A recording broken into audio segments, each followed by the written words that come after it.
po, laman ng mga balita yung pagsakay nyo sa EDSA Busway. Kamusta po yung naging experience nyo kahapon? Was it your first time riding the EDSA Busway? And after the ride, ano po yung observations ninyo sa naging biyahe nyo po kahapon? Alam nyo, kagaya po nung sinabi namin last week, no, ang importante kasi po talaga, and ito po ang kabilin-bilinan ng ating mahal na Pangulo, is kailangan pong mabilis nating maibsan kahit konti man lang, initially, yung hirap na dinaranas ng mga kababayan nating mga commuter at motorista.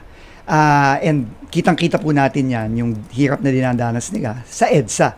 No? At ang isa sa mga inumpisahan na nung nakaraan ay itong EDSA Busway. No?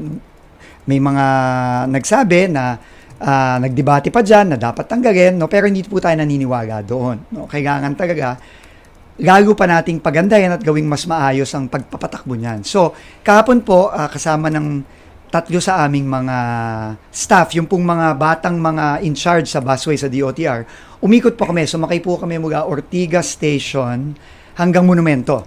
No, mga ano ho yun, mga alas 5 ng hapon, mga rush hour, no? Para humalaman namin talaga kung anong dinadanas ng mga kababayan natin. At ang nakita po natin na pwede tayong magkaroon ng mga immediate na intervention na kahit papano makakatulong sa dinaranas ng mga kababayan natin. Kung marapatin nyo po, Kuya Ted, I can maybe run down. No? So short term, tingin ko, unang-una po kasi, ang busway po, kagaya sa ibang bansa, kailangan yan tuloy-tuloy. Dapat yan unimpeded. Para yung mga commuter, tuloy-tuloy ang biyahe at predictable yung biyahe nila. No? So, ang nagiging problema po natin, no, sa mga stop, ang una po naming napansin, yung mga bus, naghihintayan ng pasahero.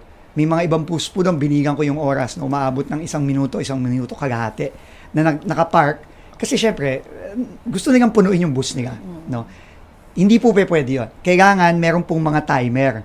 No? 45 seconds po no, ang time na pagkahinto mo, kailangan 45 seconds umalis ka na. At susunod-sunod naman po yung mga bus. Kaya yung mga pasahero natin, meron silang option.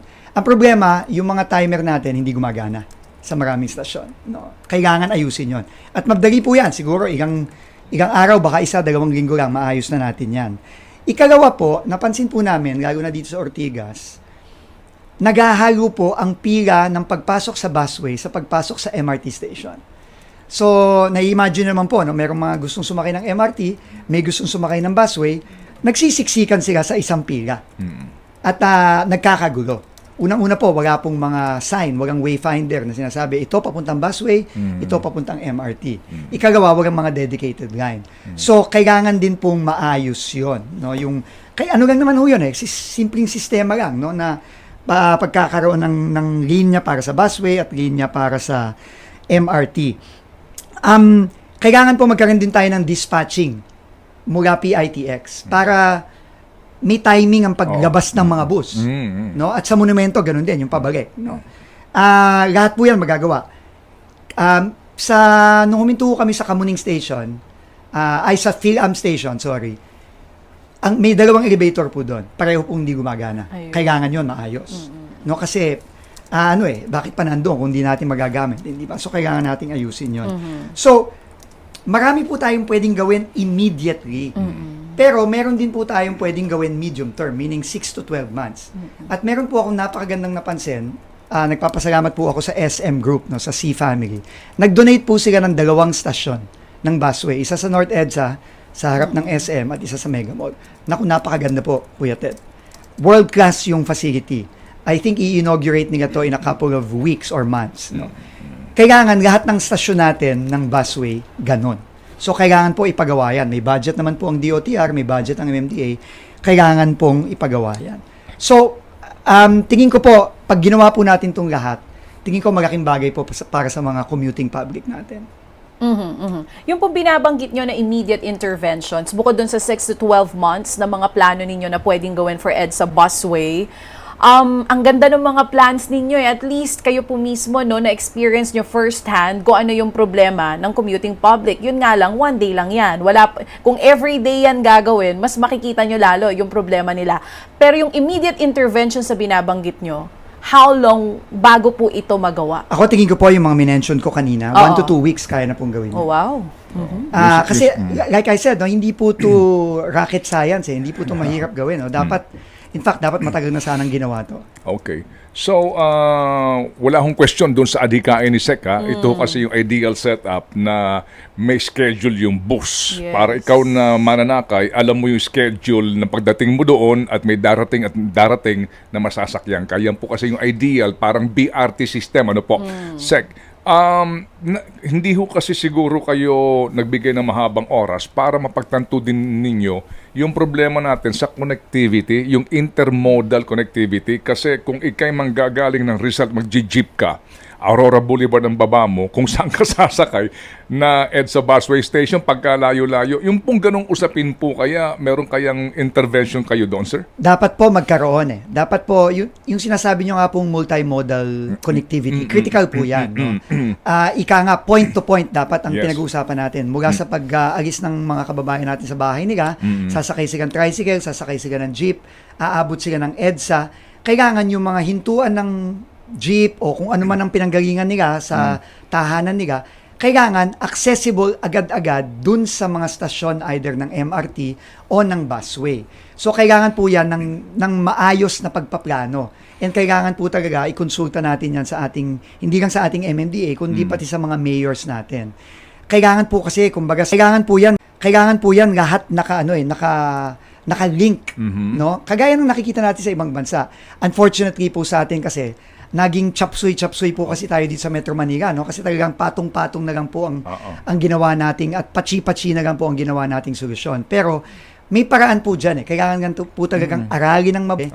Kailangan pagplanuhin, mag-come up ng short-term na solusyon na intervention, medium term, and then eventually long term. Yun na po yung mga sabi nyo, mga may schedule, BRT, tuloy-tuloy, etc. So, busway ito na pinag-uusapan natin, Sec, sino ba ang magiging puno bala dito? Kasi sa napakarami po ninyong responsibilidad dito po sa issue ito, considering din po na meron yatang pending na kontrata para sa privatization ito. Unang-una po, ang current po na in charge ng busway, ang DOTR, ang office ng Undersecretary natin for Road Infrastructure. No? Pero mag-uusap po kami, no? Ipagdialogo po ako sa MMDA. Kasi aalamin po natin, baka naman po ang MMDA mas may kakayahan na patakbuhin ito at patakbuhin ito ng tama.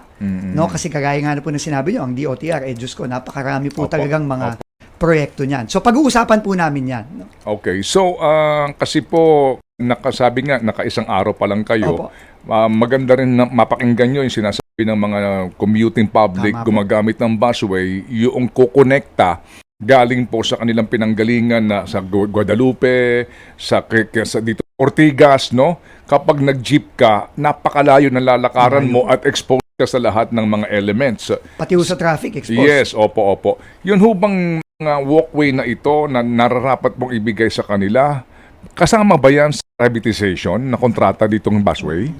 Ngayon po kasi hindi ko pa po nakikita yung proposal for privatization. No? Pero tingin ko po, immediately, masisimulan na natin yan. Meron pong tinatawag na proyekto ang DOTR na matagal na rin nandyan, hindi pa nai-implement. Yung EDSA Greenways Project. EDSA Greenways Project po, ito po yung mga elevated walkway na ang layunin, ano po yan, inaral po ng ADB yan, minaster plan po ng ADB yan.